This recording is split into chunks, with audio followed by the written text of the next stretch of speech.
My name is Diane Whitfield, and at 36 years old, I discovered my own family had put a price tag on me that I never once agreed to carry. The night I lost the biggest contract of my whole career, my sister didn't stop to ask whether I'd eaten. She wanted to know who was going to cover her car payment now that I was down a client. My mother nodded right along, like that was actually the tragedy sitting in that living room. My father walked back into my old bedroom, dragged a flat cardboard box off the closet shelf, and started folding my shirts into it right there in front of me. He told me my sister needed the house more than I did.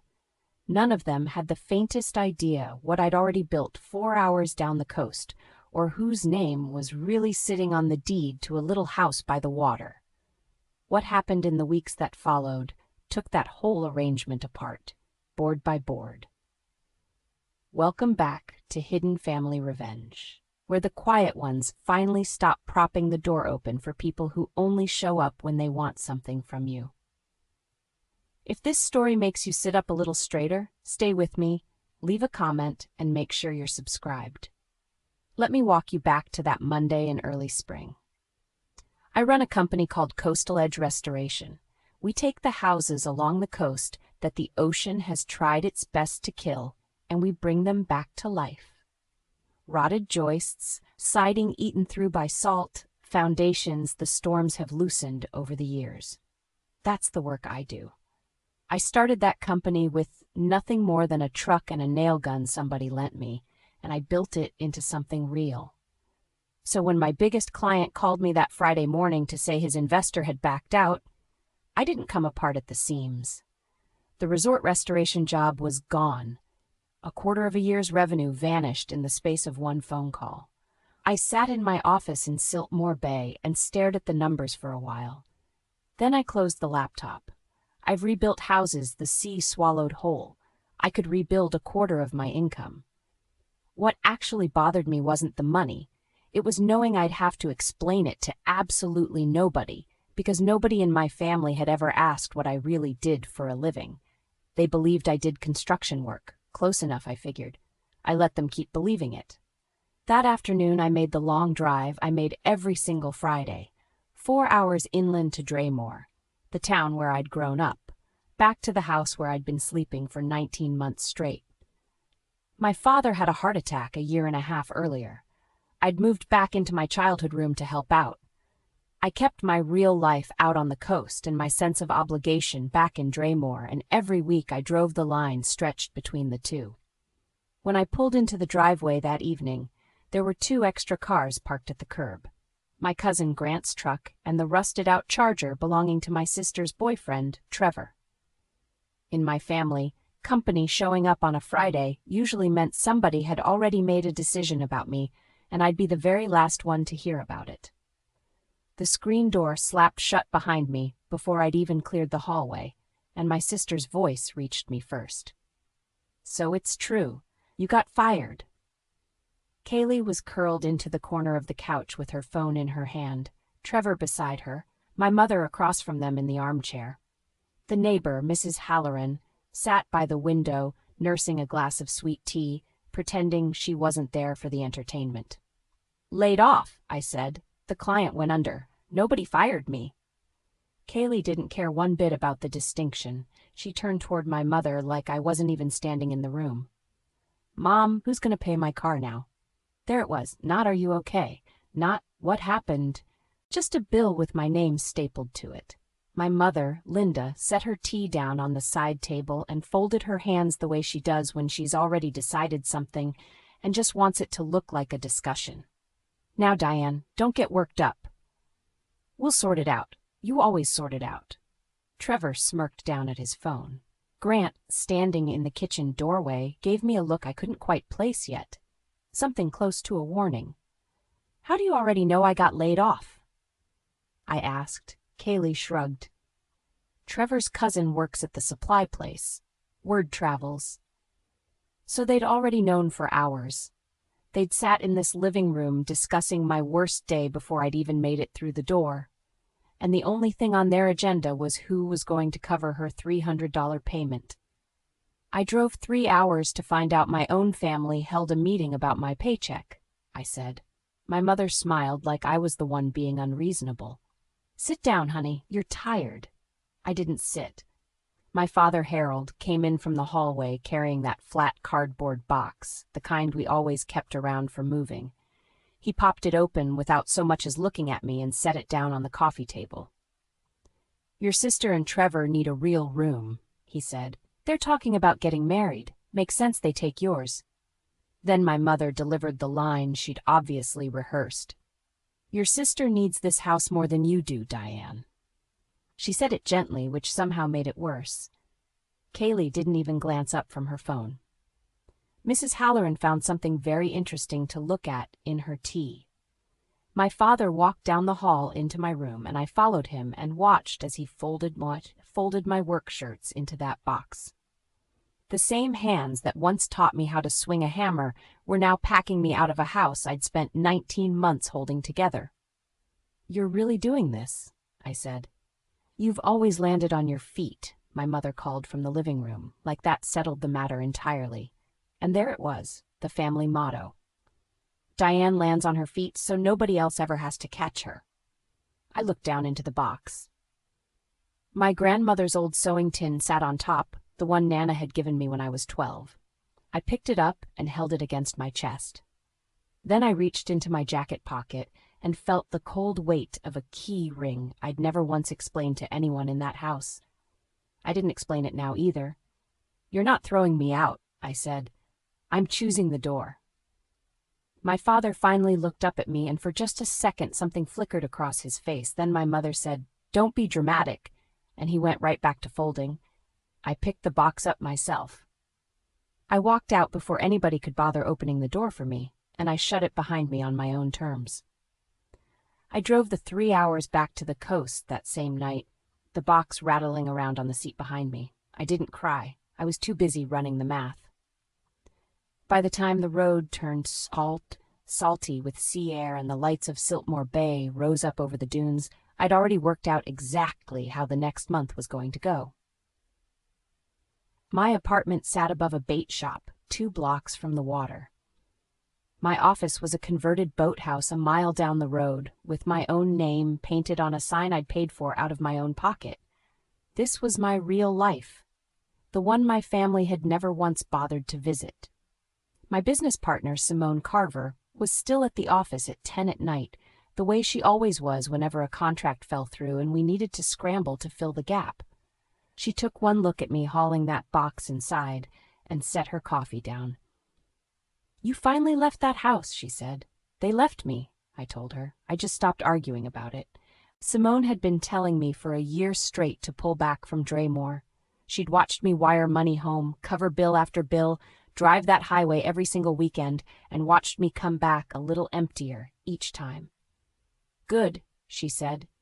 "So now what do you want to do about it?" I didn't answer right away. I set the box down on my desk and just looked at it. On top, tucked under the sewing tin, sat a folder I usually kept locked in a drawer at home and carried back and forth like a secret. Simone caught me staring at it. "Is it time?" she asked. I still wasn't sure.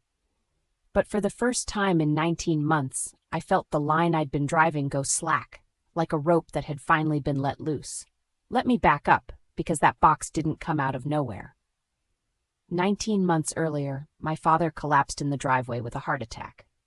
I got the call at a job site, drove the 3 hours without stopping once, and I never really left after that. Somebody had to manage the house while he recovered, and in my family, somebody has always meant me. My mother didn't work. Kaylee drifted from job to job, always quitting before she could be fired. So I moved back into my old room and took on the weight of it all. I caught up the property taxes that had quietly fallen behind. I covered the gap in the homeowner's insurance. And when Kaylee wanted a newer car and her credit couldn't carry the loan, my mother handed me a pen and I co-signed, because a default on that loan would have wrecked the credit I needed to run my own business. I didn't do any of it to play the martyr. I did it because I can't stand watching something fall apart when I know exactly how to hold it up. That's my flaw, if you want to put a name to it. I fix things. I'd rather carry the load myself than argue about whose load it actually is. I told myself it was temporary. I even set conditions once. Kaylee pays her own car after 7 months, I said the day I signed. My mother waved it off. She's getting on her feet. She never got on her feet because nobody ever let her hit the ground. And me, I was the one who never needed catching, which in that house just meant I was the one nobody ever had to think about. I drove that highway every Friday and told myself family was worth it. I believed that right up until the night they handed me a box. People who hear this story always ask me the same question. Why does your mother love your sister more? It isn't that simple, and I won't pretend that it is. Between Kaylee and me, my mother lost 2 babies. She doesn't talk about it, but my grandmother told me once, years back, 2 pregnancies that ended before they even really started, and then Kaylee came along, small and early and breathing against every odd. My mother decided that child would never want for anything as long as she was alive to prevent it. She built her whole self around keeping Kaylee safe and close, and somewhere along the way she decided I was the strong one, the one who didn't need worrying over. I understand where that came from. Understanding it never once made it hurt less. My father came from his own kind of wreckage. His father was a hard, loud man, and Harold learned early that peace meant agreeing with whoever raised their voice the loudest. In our house, that was always my mother. So he didn't fight for me. He just kept his head down and folded shirts whenever he was told to. The only person who ever truly saw me clearly was my grandmother, Nana Estelle. She used to pull me aside when I was small and tell me, "You were never the strong one to me, baby. You were just the only one who showed up." She lived in a back room of the Draymore house now, turning 81 next month. Her whole world had shrunk down to a recliner and a window. She'd lost the one place she ever truly loved a long time ago, and losing it had folded something inside her. I think that's why I drove that highway for so long. Not for my mother, for the old woman in the back room who remembered my name when nobody else bothered to. That first night back in Siltmore Bay, I didn't sleep at all. I sat at my kitchen table with my laptop and a cup of cold coffee and started pulling at the threads. First, the auto-pay I'd set up for the Draymore property taxes and the homeowner's insurance. Both ran straight out of my own account. Both stopped that very night with 2 clicks. Then Kaylee's car. I'd been quietly making those payments myself, so I logged in and killed the auto-pay that same night. I knew full well that a cosigner can't just call it in and vanish. The only clean way off was for Kaylee to refinance the loan in her own name, and she'd never qualify for that on her own. So I did the honest thing instead. I stopped covering it, and I told her flat out, in plain words, that the payments were hers now. If she let it default, the repossession would scuff up my credit too. I decided I could carry one bruise if it meant being free of a 15-year tab. Then I made a list of every standing thing I'd quietly been covering, and I drew a line through each and every one. It took me about an hour, and when I was finished, the whole quiet machine I'd been running for that house had come to a stop. They threw me out at sunset. By midnight, the floor beneath them had already started to give way, and they didn't even know it yet. I wasn't doing any of this to punish anyone. I was doing it because the wall had finally walked out of the house, and a wall can't hold up a room it isn't even standing inside of anymore. I opened the locked folder I'd carried back with me from Draymore. Inside sat a deed, 3 years old, with my name on it, for a small house on a strip of beach 40 minutes up the coast. I hadn't told a soul. Not Kaylee, not my mother, not my father. I traced the address with my finger the way you might touch a photograph of somebody you'd lost. Then I closed the folder and went to bed. The thing about a house is that it doesn't collapse all at once. First, a payment slips, then a notice arrives, then a phone rings in a kitchen 4 hours inland, and a woman who's never read a bill in her entire life realizes she doesn't actually know what's been holding up her own roof. I want to pause here for a second. People keep telling me I was cold that night. Maybe I was, but I'd spent 19 months being warm inside a house that saved all its heat for somebody else. If you've ever been the wall a family leaned on until you finally cracked, you already understand exactly what I was feeling as I drove away. Stay with me. The part where it all turns is coming. Hit subscribe so you don't miss it. For 3 days, the house in Draymore stayed completely silent. No call from my mother, no text from my father. Kaylee posted a photo of my old bedroom with some caption about finally getting her own space. I didn't respond. I threw myself into work instead, because that's what I do with a wound. I bury it under a task list. Simone and I went after smaller jobs to fill the hole the resort contract had left behind. A storm-damaged duplex. A widow's porch 1 good wind away from collapse. Honest work that paid on time. On the 4th morning, my cousin Grant called. Grant's the only one in that whole family who's ever told me the truth without me having to drag it out of him. "Hey," he said. "Thought you should know. A letter came to the house. Bank letterhead. Your mom's been staring at it all morning." "What kind of letter?" "Something about a home equity line. She looked scared, Diane. She kept asking your dad what it meant. He didn't know either." I felt something cold settle behind my ribs. "What home equity line?" Grant went quiet for a second. "You don't know about it?" "Grant? What home equity line?"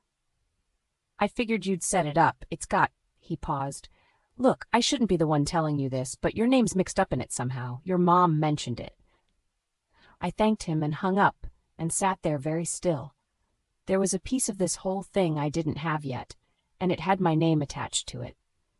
I'd find out soon enough that the people who'd thrown me out of that house had been quietly leaning on me in ways I'd never agreed to, in places I'd never even thought to look. Kaylee called that afternoon. I almost let it ring out. Some old reflex made me pick it up anyway. The same reflex that still hoped somebody might actually ask how I was doing. "Hey," she said, "so my insurance is due Monday. Can you cover it? And Mom says the water heater's making a noise, so probably that too." "No hello," I said. No question that didn't end in a dollar amount. "Kaylee," I said, "do you know where I am right now?" "I don't know. The beach somewhere. I'm 3 hours away, and I'm off your payroll." A pause. I could hear Trevor saying something low in the background. "Don't be like that," Kaylee said. "You always handle this stuff." "I handled it because nobody else would. That's not the same as it being mine to handle. So you're just going to let my car get repossessed over what? Your feelings?" I almost laughed. "I'm not your bank, Kaylee. I was never supposed to be." Trevor's voice got louder behind her. "Ask her about the other thing," he said, and Kaylee shushed him fast. But I'd already heard it. "The other thing? What other thing?" I asked. "Nothing," Kaylee said too quickly. "Forget it." She hung up. I set the phone down on my desk and stared at it for a long while. There was a script running in that family, and I'd been playing my part in it for 16 years. The dependable one, the open wallet, the wall. And now that I'd walked clean off the set, they were all confused that the lines weren't landing the way they used to. The trouble was, somebody had written me into a role I'd never actually agreed to read, and Trevor had just let the page slip. That night, I sent the message I should have sent years earlier. I kept it short, the way I keep a quote to a client when there's nothing left to negotiate over. I wrote it to all 3 of them at once. The taxes, the insurance, the co-signed car, done as of now. I gave them a clean date and the number for the bank, and nothing more. No apology, no paragraph explaining how much it hurt. I'd learned a long time ago that grief doesn't move people who think your job is to bleed quietly. Only consequences do. Before I sent it, I wrote one more line, more for myself than for them. Family isn't a bill, it's a door, and I'm done holding it open for people who only knock when they want something. I didn't send that part. I just needed to read it back once in my own handwriting to actually believe it. Then I hit send on the rest and set the phone face down. Simone read the message over my shoulder the next morning and nodded once. "No soft edges. Good, they'll try to make you the villain for this." "Let them," I said. "I've been the wall for 16 years. They can carry the roof for a while." I meant every word of it, but I already knew my mother. She wouldn't argue about the money. She'd argue about the love. She'd turn a spreadsheet into a betrayal and a boundary into an act of cruelty, because that was the only language she'd ever found that actually worked on me. And for 16 years it had. The question I sat with that morning, watching the tide go out past the boathouse window, was whether it still would. The storm hit by noon. My mother called 6 times before I finally answered. When I picked up, she didn't lead with the money. She led with the knife. After everything this family has done for you, she said, this is who you've become. And what has this family done for me, Mom? Silence. She didn't have a list. There wasn't one. You've always landed on your feet, Diane, she said, falling back on the old refrain. You don't need us the way your sister does. Why are you doing this to her? There it was again. That sentence she used like a hammer, the one that turned my whole life into a reason to ignore me. I'm not doing anything to Kaylee, I said. I stopped doing things for her. That's not the same. She could lose her car. Then she can make her payments the way adults do. My mother's voice cracked right on cue, the tears she could summon like turning on a tap. I lost 2 babies, Diane. You don't understand what it is to almost lose a child. It was the one true thing she'd said, and she used it like a weapon, the way she always did. I do understand, Mom, I said quietly. I've understood my whole life. That's why I drove that highway for 19 months. But grief isn't a bill I owe forever. She went silent again. Then she said something that told me exactly where this was headed. We'll just figure out your grandmother's birthday without you. Nana's 80th. The whole family had been planning it, and my mother had just made it a battlefield. I hung up and sat there, and a plan I'd been afraid to make for 3 years quietly started to take shape. I drove back to Draymore 2 days later, but not for my mother. I went in through the side door, the one that opened near the back room, so I wouldn't have to pass through the living room at all. Nana Estelle was in her recliner by the window, a quilt over her knees, smaller than the last time I'd seen her. Her face lit up when I walked in, the way it always did, like I was the only weather she cared about. There's my girl, she said. I pulled a chair up close and held her hand. Her skin was thin as paper now. We talked about small things, the birds at her feeder, a show she liked. Then she went quiet and looked out the window at the gray Draymore sky. 80 years, she said. Can you believe it? What do you want for it? I asked, for the birthday. She smiled, but it was a sad kind of smile. I had one good house in my whole life, she said. Out on the water. Your grandfather and I bought it the year we married. We lost it when the bad years came. She'd told me this before, but never quite like a wish. The sea took everything else from me, but that porch. I used to watch the sun go down off that porch and think, this is mine. Nobody can take this. She squeezed my hand. Funny what a person remembers at the end. I didn't tell her what I knew. Not yet. I just sat with her until the light changed. And on the drive back to the coast, I made a call to my attorney about a document I'd been thinking about for 3 years and had never once found the courage to draw up. The house Nana lost is the house I bought back. I never told her. 3 years earlier, it came up at a county auction, half ruined, the porch sagging into the sand, and I emptied my savings and took it. By the 3rd year, I'd finally reached down to the bones of the place. The original interior walls nobody had opened since my grandparents built it. Every owner after them had only ever done surface work. Paint, cheap fixtures, the easy things. Not one of them had ever gone into the actual structure. The day after I sat with Nana, I drove up the coast to work, because tearing out rot is the one thing that calms me down. I was prying loose a sealed wall section beside the old chimney, lath and horsehair plaster that hadn't moved in 70 years, when something dropped out of the cavity and hit the subfloor. A coffee tin, rusted at the seams, the kind they don't even make anymore. I sat down right there on the subfloor and pried it open. Inside were photographs, curled and yellowed. My grandmother young, my grandfather with his arm around her, the porch new and white behind them.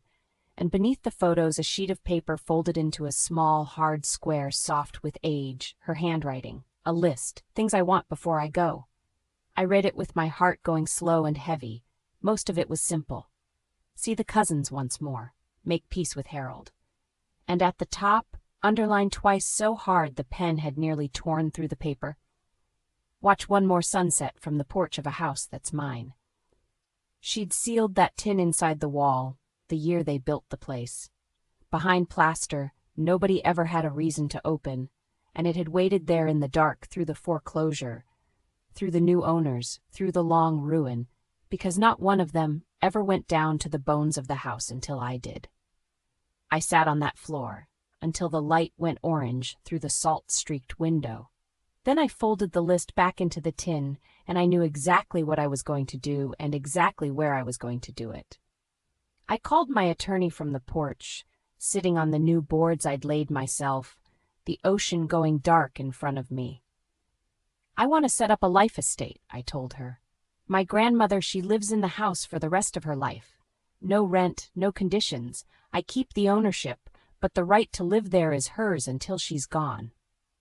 My attorney walked me through it. It was clean, it was legal, and it was exactly the kind of thing nobody could argue me out of, because it was mine to give. I'd bought this house with my own 2 hands and a decade of grinding. Nobody had handed it to me, and now I was going to hand the very best of it to the one person who'd ever handed me anything. I'd throw Nana her 80th birthday right there on that porch, in the house she'd lost and never knew she'd gotten back. I'd watch her face when she realized where she was standing. And the family that packed my shirts into a box could find out exactly the same way everyone else did. I started planning it that very night. The caterer, the chairs, the string of lights along the eaves. Simone thought I'd lost my mind entirely. You're throwing a party for the people who threw you out. I'm throwing a party for my grandmother, I said. They're just going to be there for it. My phone buzzed while we were talking.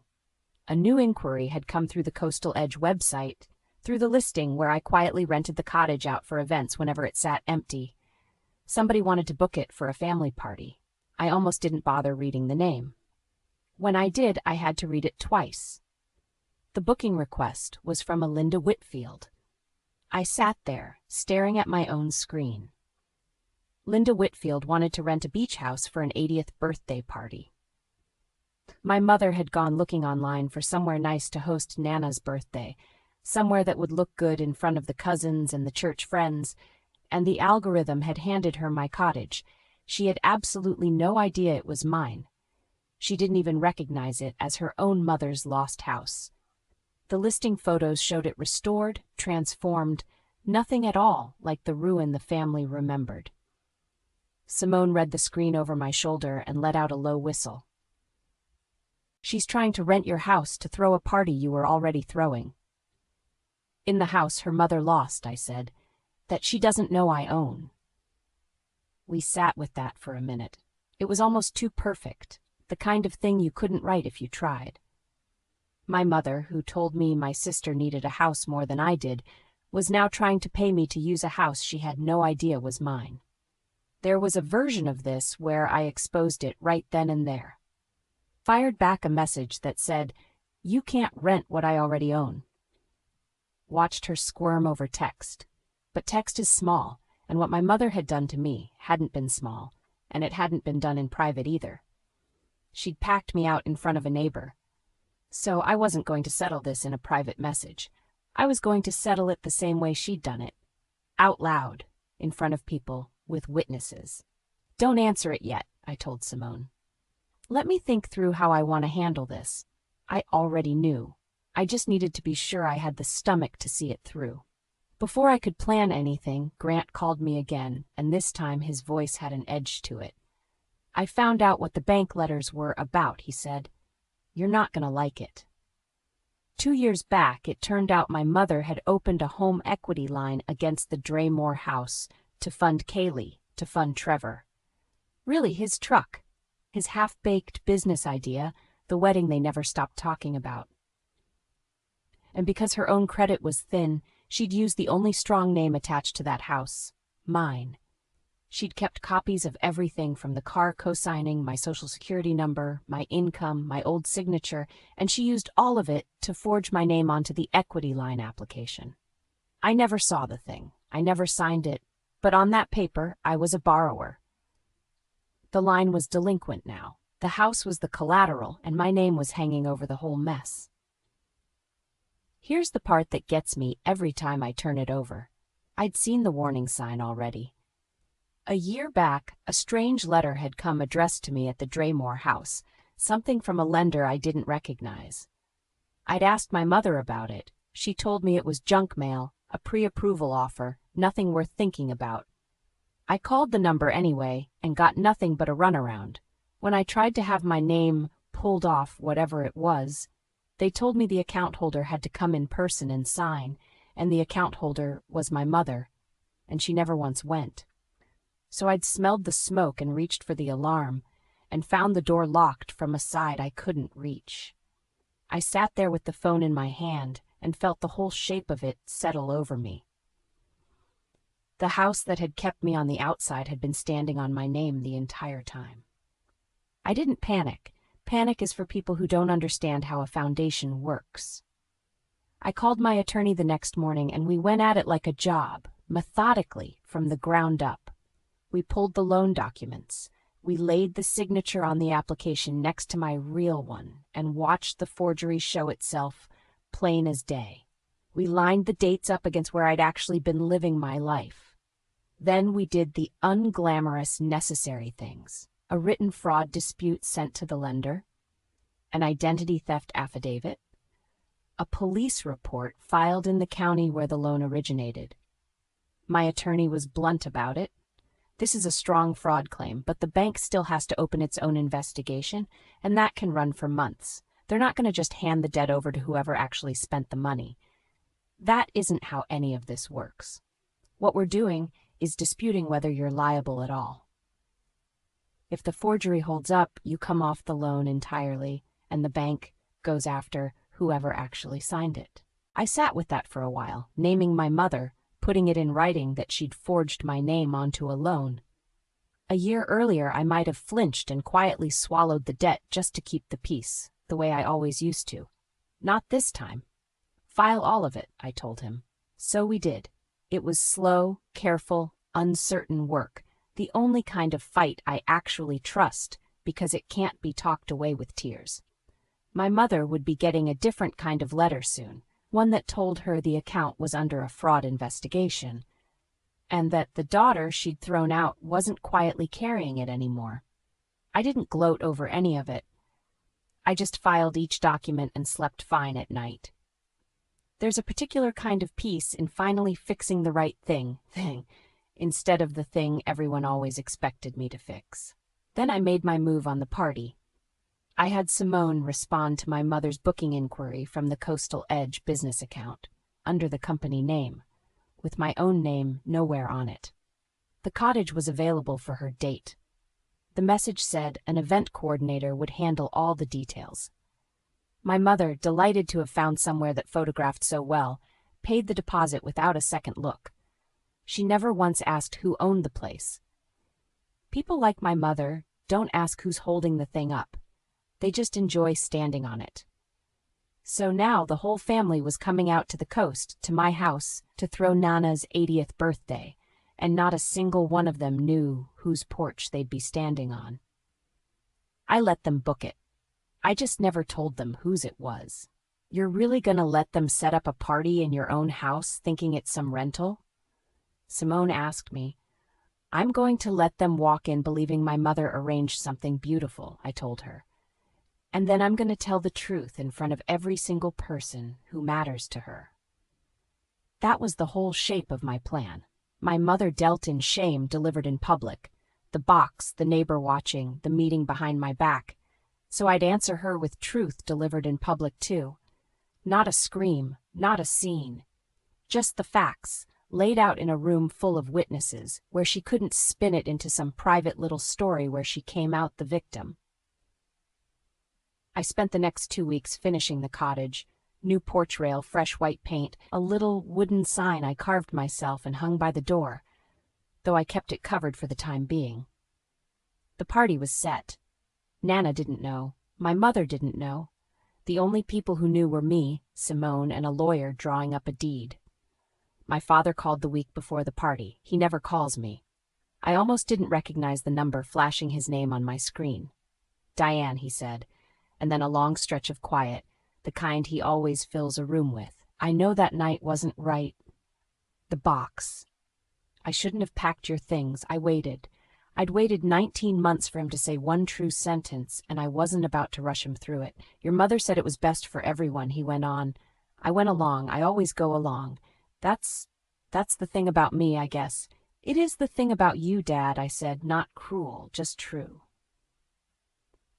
He breathed out slow. There's a letter came about the house, about the loan. Your mother won't tell me what's in it. I closed my eyes. Ask her, Dad. It's her loan. She says it's got your name on it. It does. She put it there without asking me. Silence on the line stretched long enough that I wondered if he'd hung up. I didn't know, he said finally.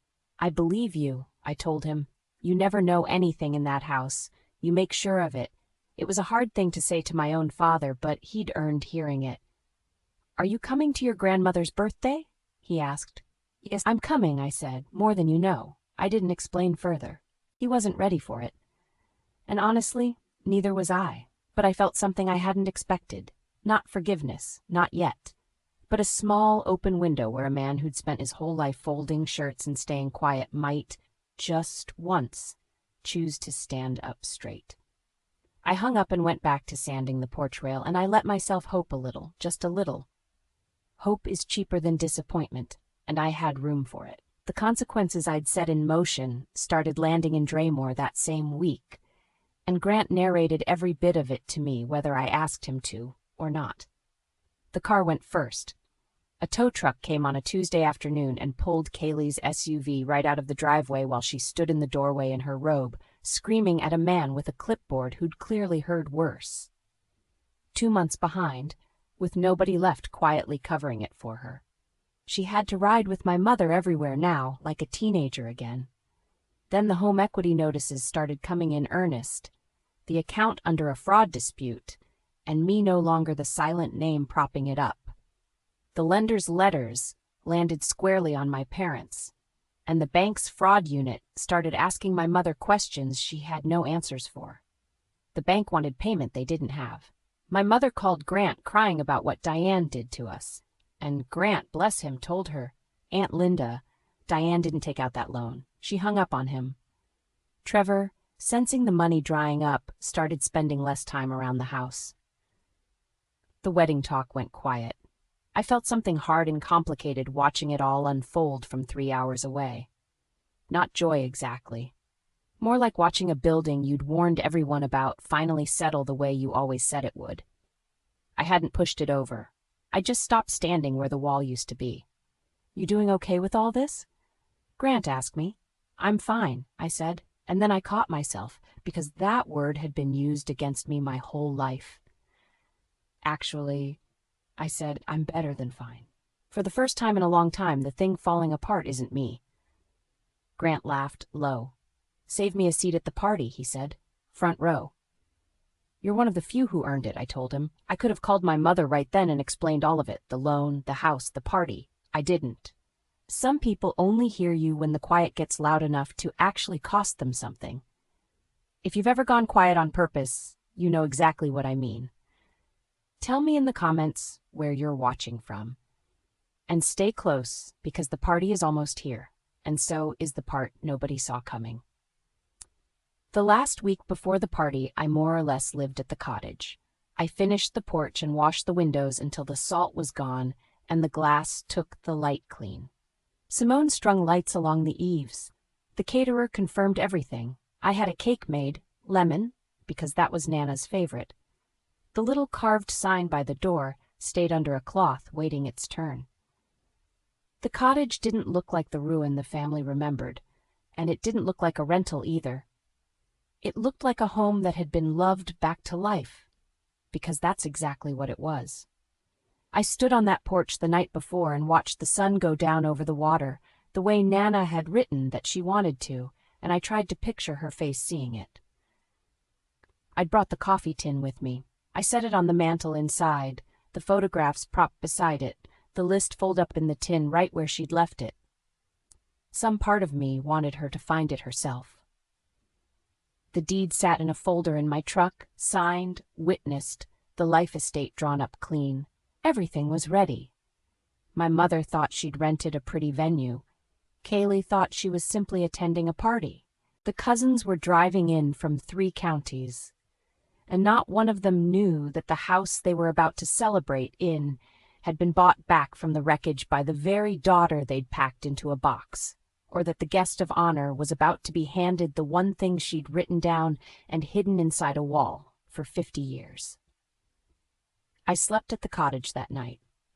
I woke before dawn to the sound of the tide, and I lay there listening to it, steady and certain, and I wasn't afraid.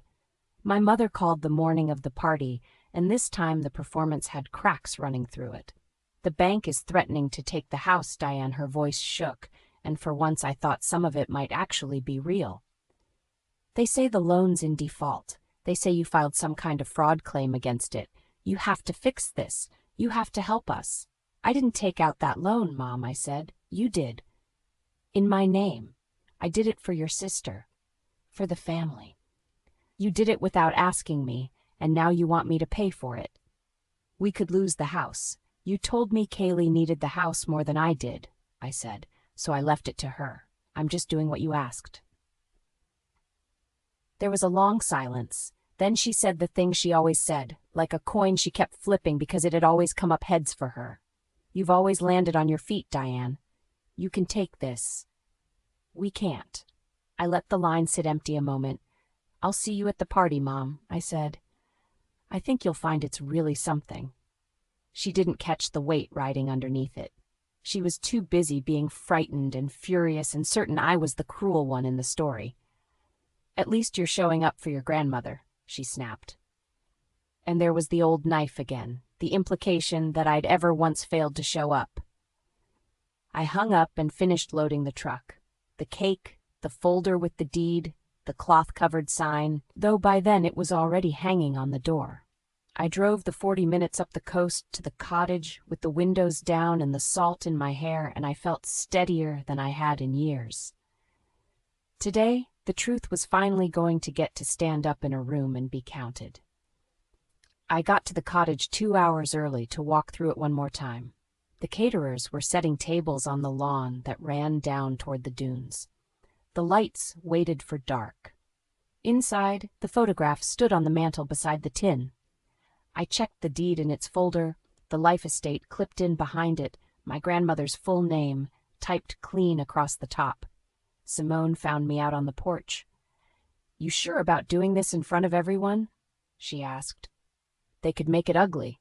"They already made it ugly," I said. "In a living room, in front of a neighbor, with a cardboard box. I'm just answering in the same room they started the conversation in." She nodded slowly. "What's the plan?" "No plan, no speech," I said. "I'm going to let my mother do exactly what she does. She'll take credit for the house, she'll perform for the cousins, and once she's standing right in the middle of it, sure she's won, I'll tell them the truth. Then I'll give Nana the porch." Simone studied me. "And the family?" "The family finds out they're guests," I said. "Not owners, not heirs. Guests today because Nana loves them and it's her day. But the door I've been holding open with my own back for 16 years, that closes." I wasn't angry saying any of it. That's the part people never quite believe. I wasn't shaking. I wasn't rehearsing some cutting line. I was calm the way the tide is calm, the way a thing is calm when it already knows it's going to happen no matter what stands in its way. The cars started arriving a little after 4. I heard them on the gravel, doors slamming, voices carrying up to the porch. I smoothed my shirt, picked up the folder, and went to greet my grandmother. Everyone else could wait.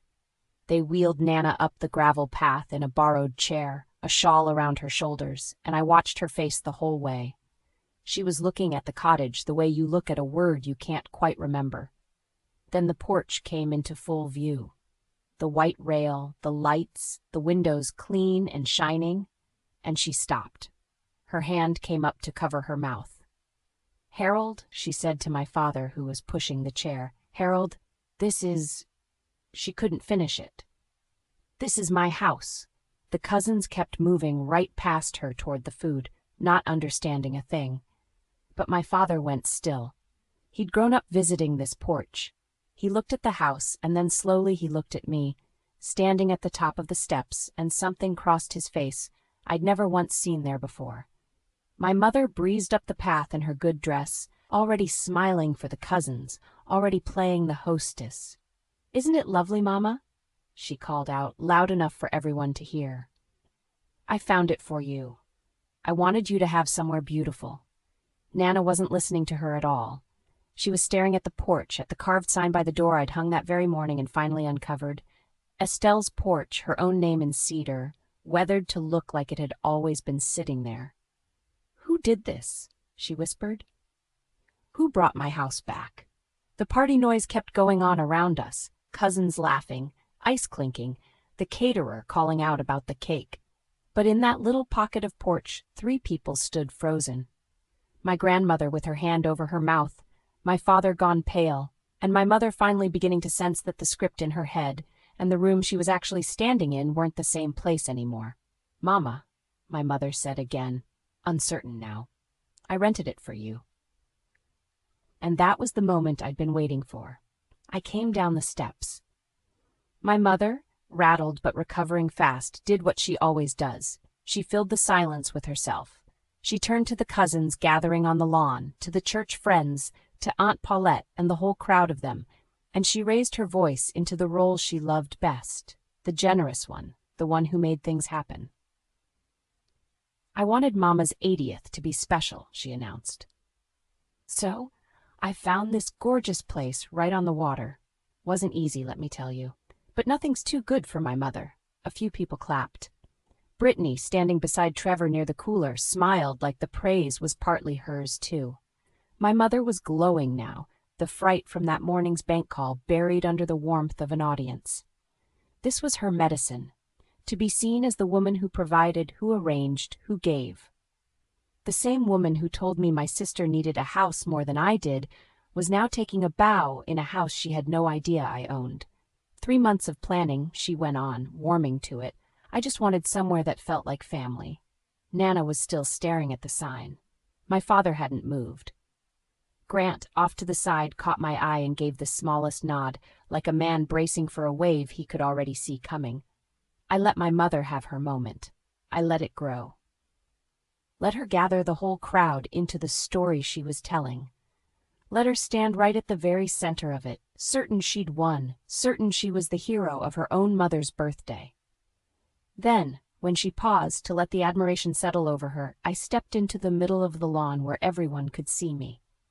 And I said, in a voice that didn't need to be loud, "Mom, you didn't rent this house." The lawn went quiet the way a beach goes quiet right before the water pulls back. My mother turned to me, the smile still on her face, but losing its grip at the corners. "What do you mean, I didn't rent it? Of course I paid the deposit." "The company?" "The company is mine," I said. "Coastal Edge, the one you booked through, the one you paid. That's my company, Mom, and this is my house." Nobody moved. The cousins looked from me to her and back, sensing they'd walked into the middle of something. "I bought this house 3 years ago," I said, calm, steady, letting each fact land under its own weight, at a county auction. The same house Nana and Grandpa lost when the bad years came. It was a ruin. I emptied my savings and I bought it, and I've been rebuilding it with my own 2 hands every weekend since. On the weekends you all thought I was off at some job site. My mother's mouth opened and closed. That's not you work construction," she said, as if that was somehow a rebuttal. "I own a restoration company," I said. "I've owned it for years. You never asked. None of you ever asked what I did, because you only ever wanted to know what I could do for you." And then my mother did what she always does when the ground moves under her. She exploded.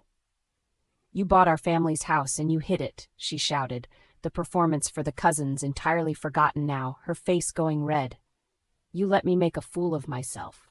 After everything, after we took you in, after we raised you, this is your revenge." The cousins watched her come apart. I didn't raise my voice.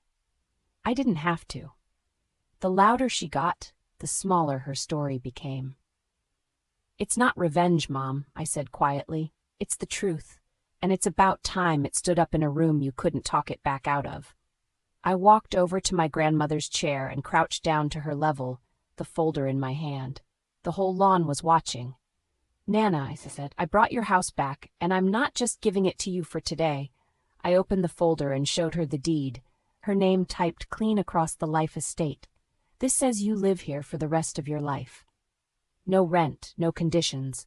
The sunset off that porch is yours, the way you wrote it, the way you hid it in the wall for 50 years for me to find." Her hands were shaking as she took the paper. She read it, and then she read it again, and then she pressed it to her chest and made a sound I'd never once heard her make, half a laugh and half a sob. And she said, "My house, my own house." Behind me, my mother finally found her voice. "You can't just, we're family. That house should be—" She couldn't even finish the sentence, the entitlement so naked it embarrassed the cousins standing there to hear it. "You've always landed on your feet, Diane." She tried the old coin one more desperate time. I stood and looked at her, and I let her see that the coin didn't work anymore. "I did land on my feet," I said, "right here on the porch you packed me away from." The lawn was silent. "You told me my sister needed a house more than I did," I said. "You were wrong about which house, and wrong about which person. Nana needed this one more than this family ever did." My mother's mouth worked, but nothing came out. And my grandmother, in her chair, clutching the deed, lifted her head and looked at her daughter and said, in a voice thin but clear enough for every cousin to hear, "Linda, hush." The girl gave me my porch back. Let her have her say. For the first time in my life, my mother had nothing. The whole carefully built facade came down right there on the lawn, in front of everyone she'd wanted so badly to impress. Aunt Paulette asked, too loud, "Linda, what's this about a loan on your house?" And my mother flinched like she'd been slapped, because of course the family grapevine had carried that news too. The cousins started murmuring. Brittany, sensing the wind had changed, tried to pivot. "This is so unfair. You're embarrassing us at Nana's party." "I'm not embarrassing anyone," I said. "I'm telling the truth at it. There's a difference. You'd be surprised how often those two get confused in this family." Trevor had already drifted toward the parking area, suddenly very interested in his phone, the way men like Trevor do the moment the free ride runs out. And then my father moved. Harold, who had spent 64 years keeping his head down and folding shirts whenever he was told to, walked past my mother. He walked over to my grandmother's chair and put his hand on her shoulder, and he looked at me, and he said, his voice rough, "She's right. Diane's right about all of it. It wasn't much. It came 32 years too late." But my mother turned to him like he'd betrayed her, and he didn't look away this time. He didn't fold. "Linda," he said quietly, "enough." It was the first time in my life I'd ever heard him tell her enough. The party didn't so much end as dissolve. The cousins, unsure where to look, drifted toward the cake. Aunt Paulette started asking my mother pointed questions she had no answers for. And I stood beside my grandmother's chair with my father's hand near mine on the back of it, and the three of us looked out at the water while, behind us, the family I'd carried for 16 years quietly came apart under its own weight. The crowd thinned out by evening. The cousins left in twos and threes, some of them stopping to squeeze my hand on the way to their cars, a few of them looking at my mother differently than they had when they'd arrived. Kaylee left with Trevor, then came back 15 minutes later because Trevor had driven off without her. She didn't apologize, but she sat on the steps for a while, quiet, watching the water. And before she left with my parents, she said, "I didn't know about the loan. For what it's worth."